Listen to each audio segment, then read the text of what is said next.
understand why things are built the way they are, you first have to understand the concept of energy.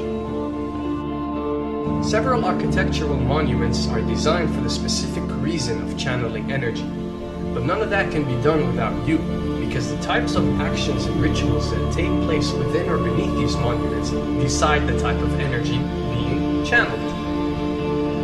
And just like everything on Earth, this can be used for positive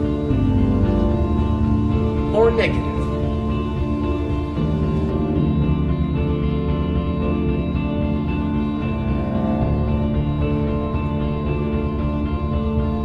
Pyramids, octagons, and domes.